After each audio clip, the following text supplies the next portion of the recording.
एक बड़े प्रकांड ज्योतिष थे और ये ज्योतिष हर चीज बहुत ही सटीक रूप से बताते थे। भविष्य का फल इतना सटीक बताते थे कि वो जो कहते उस समय, उस दिन, उस घंटे, उस मिनट में वैसा ही होता। इतने प्रसिद्ध और निपुण थे। ऐसे प्रकांड पंडित ज्योतिष के पास एक दिन एक किसान किसी पास गांव से आया।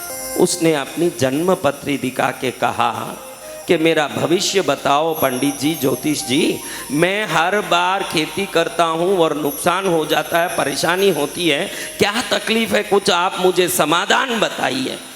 ज्योतिष ने देखा, कुंडली उठा के जब सभी ग्रहों के संयोग और दशा और आज के नवांश को जोड़ा तो मालूम पड़ा कि जो व्यक्ति कुंडली लेके आया है, आज रात 8 बजे इसका मौत निश्चित है। क्या है? मौत। क्या निश्चित है? मृत्यु। ज्योतिष ने सोचा कि 8 बजे मौत निश्चित है और मैं कहूं कि तू 8 बजे मरेगा तो वो डर के मारे शायद अभी मर जाए, इसलिए उसको ये बात कहना नहीं चाहिए। तो ज्योतिष ने इतना ही कहा, भैया आज थोड़ा मैं व्यस्त हूँ, थोड़ा अधिक व्यस्तता है, इसलिए आप कल सुबह आना, मैं पूरा फलादेश लिख के रखूंगा और कल सुबह ले जाना। क्योंकि ज्योतिष को भी लगा के अशुभ बोल के क्या करूं, इसका जो होना होगा इसकी गति मैं बोलना नहीं चाहिए। उत्तम ज्योतिष कभी भी शुभ फल ही दिखाएंगे और शुभ फल बोलें, शास्त्र उसी लिए है, और अशुभ का निवारण करें, शास्त्र इसीलिए। अशुभ कहने के लिए हमारे धर्मशास्त्र नहीं है, अशुभ को भक्ति से निवृत्त कर लें इसलिए हमारे धर्मशास्त्र। अब ये आदमी वहां से बाहर निकल के आया, जोर से बारिश होने लगी, खड़खड़ा के बिजली गिरने लगी, बहुत भयंकर। घबरा गया कि अब कैसे जाऊंगा, रास्ता पूरा जंगली रास्ता था, सब कीचड़ हो गया, अब घर तक कैसे पहुंच पाऊं। देखा कि एक खंडर शिव मंदिर था, सोचा इधर खड़े हो जाऊं, बरसात रुकने के बाद जाऊंगा, शायद आज रात में नहीं रुका तो यहीं रह जाऊंगा, सुबह में जाऊंगा। शिव मंदिर इतना खंडर था कि कभी भी उसका छत गिर सके, इतनी पुरानी हालात में था, इतना भयंकर उसका अव्यवस्था था। अंदर शिवलिंग पर जाले लगे हुए थे और कोई दीपक धूप लग के कई महीनों वर्षों हो गए हों, उस जंगल में कोई उस शिव मंदिर के पास भी नहीं फड़कता हो, ऐसे कोई प्रकार का वहाँ शुभता नहीं दिख रहा। ये अंदर गया, शंकर जी के उस शिवलिंग को देखते ही मन में भक्ति उमड़ पड़ी।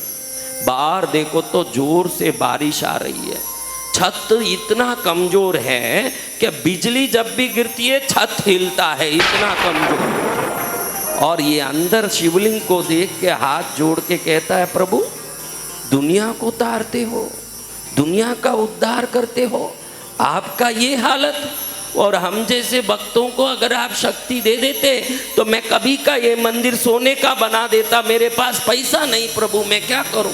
ऐसे सोचते सोचते अचानक वो भाव जगत में डूब गया, एकदम भाव जगत में अंदर जाके आंख बंद करके सोचता है, अरे मेरे पास पैसा होता तो क्या ये शिव मंदिर खंडर होता, मेरे पास पैसा होता तो ये मंदिर तो सोने का होता, इसके खंभों में स्तंभों में मैं रत्न जड़ देता, और मैं जब अगर भक्तवान हो के समृद्धिमान भी हो जाता, शंकर के इस मंदिर में नित्य दिन षडकाल पूजा होती और वाद्य बेरी बजते, यहाँ नृत्य आदि श्रृंगार के साथ 64 उपचार होते। हाँ मेरे दुर्भाग्य में ये कर नहीं पा रहा हूँ।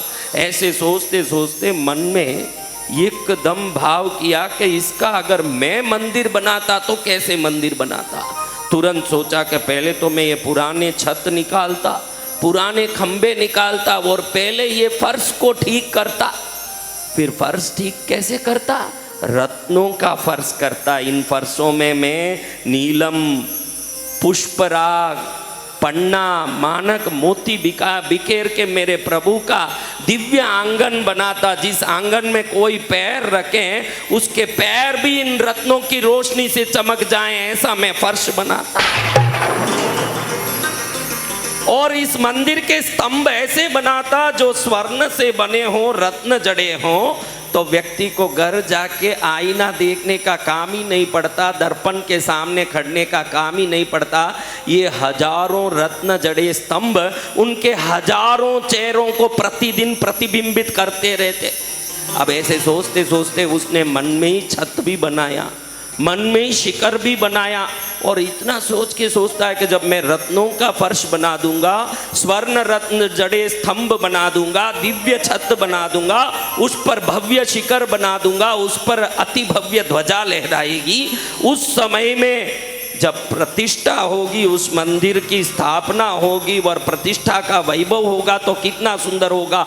मैं आसपास के हजारों गांव को बुलाऊंगा, 56 भोग खिलाऊंगा प्रभु के स्थापना के दिन। केसरिया बर्फी कलाकंद रबड़ी पेठा इमरती बालू शाही लाडू बुंदिया जलेबी रसगुल्ला मोती पाक रसमलाई गुलाब जामुन शक्कर पाडा घेवर न्यारा न्यारा दाल मोट पकौड़ी कचौड़ी भुजिया पापड़ चिबड़ो बड़ी राबड़ी साग सांगरी को बाजरी को खिचड़ो रायता में जीरा को तड़को पीवो मार्स बड़को आम अमरूद अंगूर अनानस फनस ने अनार दरिया केला सेब पपीता चीकू संतरा ने मौसम्बी रसदार दरिया काकड़िया ने लाल मतीरा करचो माकर कीरा बादाम पिस्ता ने नोजा खुरमानी खोपरा ने जुआरा ले वो जीम छूटने आचमन करने थोड़ो सा आराम ले वो सौंप इलायची हाजिर कर दी साग मिश्री दर्दी थोड़ो नागरियो पान पान और सौंप इलायची के साथ पूरे जगत के लोगों को मैं ये शंकर के मंदिर की प्रतिष्ठा में बुलाता, 56 भोग से सबको तृप्त करता। मेरे शंकर तो तभी तृप्त होते हैं जब उनके भक्त तृप्त होते हैं, जब उनके सेवक तृप्त होते हैं। वैसे मेरे शंकर तृप्त हो जाते, मेरा कल्याण हो जाता। ऐसे भाव जगत में प्रतिष्ठा कर रहा है। प्रतिष्ठा में बड़े बड़े पंडित आए हुए हैं, भाव कर रहा है कि प्रतिष्ठा हो रही है, और पंडित आके वेद पाठ कर रहे हैं, मंत्र बोल रहे हैं। ध्याये नित्यम महेशम रजत गिरिनिभम चारु चंद्रावतम समरत्ना कल्पोज्वलांग। मंत्रों को सुनते सुनते सुनते सुनते देख रहा है कि शिवलिंग रत्नों का बना हुआ ज्योतिर्लिंग है जो इसने नई स्थापित की है, बहुत बड़ा दिव्य मंदिर है। और पंडित 1008 पंडित हाथ में हजारों बिल्व पत्रों के टोकरे लेके एक साथ शंकर जी के अर्चना कर रहे हैं। ओम शिवाय नमः, ओम महेश्वराय नमः, ओम शंभवे नमः, ओम पिनाकिने नमः, ओम शशिशेखराय नमः, ओम वामदेवाय नमः, ओम विरूपाक्षाय नमः, ओम कपर्दिने नमः, ओम नीललोहिताय नमः, ओम शंकराय नमः, ओम शूलपाणिने नमः, ओम खड्मांगिने नमः, ओम विष्णुवल्लभाय नमः, ओम शिवविष्टाय नमः, ओम अंबिकानाथाय नमः, ओम श्रीकंठाय नमः, ओम भक्तवत्सलाय नमः, ओम भवाय नमः, ओम सर्वाय नमः, ओम त्रिलोकेशाय नमः, ओम सिद्धिकंठाय नमः, ओम शिवाप्रियाय नमः, ओम उग्राय नमः, ओम कपालिने नमः, ओम कामारे नमः, ओम अंधकासुरसूदनाय नमः, ओम गंगाधराय नमः, ओम ललाटक्षाय नमः, ओम कालकालाय नमः, ओम कृपानिधे नमः, ओम भीमाय नमः, ओम परशुहस्ताय नमः, ओम मृगपाणये नमः, ओम जटाधराय नमः, ओम कैलासवासिने नमः, ओम कवचने नमः, ओम कठोराय नमः, ओम त्रिपुरांतकाय नमः, ओम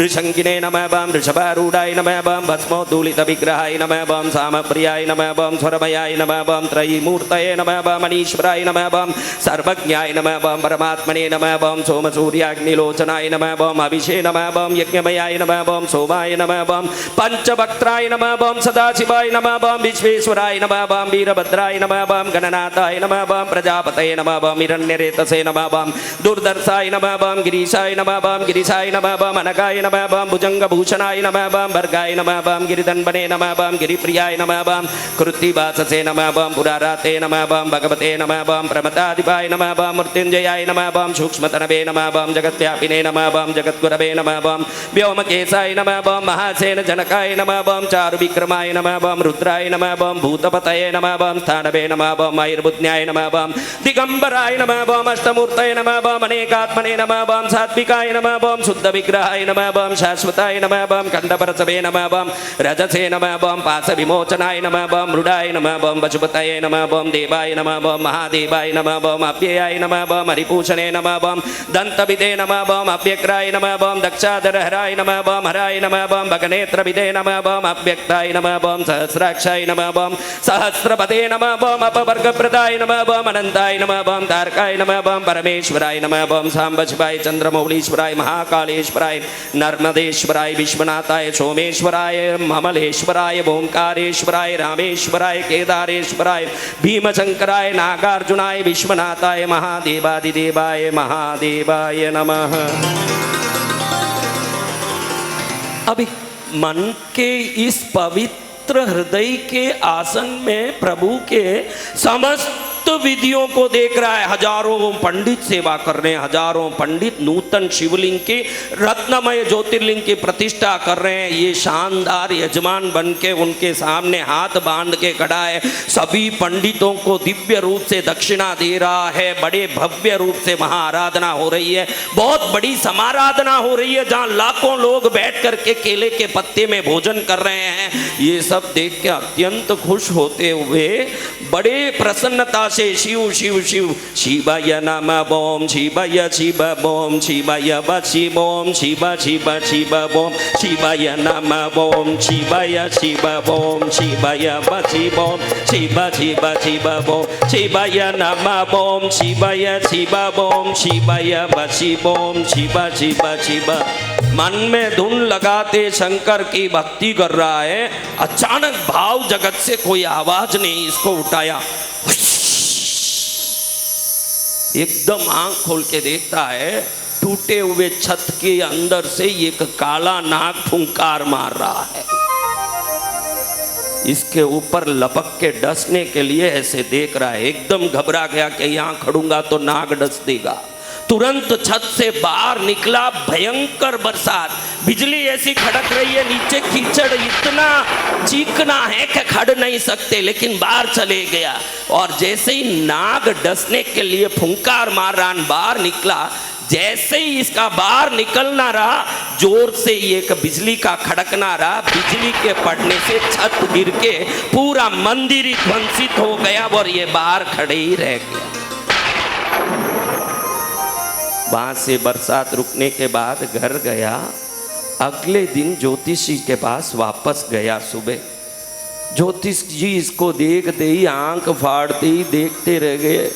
घड़ी देख रहे हैं, कल का 8 तो कभी का हुआ, आज का दिन हुआ। ये जिंदा आके खड़ा है और निश्चित है कि मेरे ज्योतिष को कोई निष्फल नहीं कर सकते। ये जिंदा कैसे खड़ा है? क्योंकि कल रात 8 बजे इसकी मौत निश्चित थी। ऐसा क्या उपाय है? इस खंड जो भयंकर दुख आया है, इससे निवृत्ति का क्या उपाय है? इन्होंने उपाय ढूंढा तो पुस्तक में लिखा था, इसको जो ग्रह दशा से मौत लिखी थी, इसका निवारण एक ही चीज से हो सकता है। अगर ये कोई शिव मंदिर बना दे तो इस मौत की दुख से मिट सकता है बाधा। अब आप सब दर्शकों को नमन करके पूछता हूं, क्या इसने शिव मंदिर बना दिया था? पत्थर ले आए इन्होंने? हाँ, रत्न जड़ दिए थे फर्शों में? नहीं। खंभों में सोना जड़ दिया था? नहीं। ज्योतिर्लिंग लगा दिया था गर्भगृह में? नहीं। फिर शिव मंदिर बनाने के पुण्य से ही जो मौत टल सकती थी, वो भाव में शिव मंदिर बनाने मात्र से टल गया। तो ये धरती और ये शास्त्र भाव जगत से चलता है, द्रव्य जगत से नहीं, ध्यान रखना। जय जय गुरुदेव। द्रव्य जगत से नहीं चलता ये संसार, ये भाव जगत से चलता है। पहले मन सुधारो। राम को पकड़ने के पहले राम जिस हृदय में बैठा है, वो हृदय को इतना शुद्ध करो कि राम मंदिर तक जाना ना पड़े। राम आपके हृदय में आने के लिए आतुर हो जाएं, वो हृदय आपके अंदर आए। सत्य वचन। आज आप लोगों की क्रिया के प्रति विवेक बढ़ती जा रही है। जब से व्हाट्सएप आ गया, फेसबुक आ गया, इंस्टाग्राम आ गया, ट्विटर आ गया, अब आपको लगता है कि मुझे सिखाने वाली यूनिवर्सिटी बहुत बड़ी मिल गई।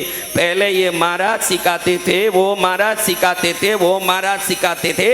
आज चलते फिरते टटपूंजिए भी व्हाट्सएप में सिखाने लग गए हैं, उनके भी आ गए दिन।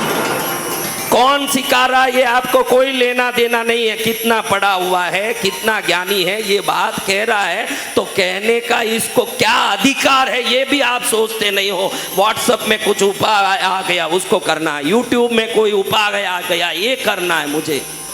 कितनी भी श्रेष्ठ उपाय दिखे, श्रेष्ठ उपाय नहीं होना चाहिए, उपाय को देने वाले संत पुरुष श्रेष्ठ होना चाहिए, वो उपाय करें। सत्य वचन सदगुरु भगवान।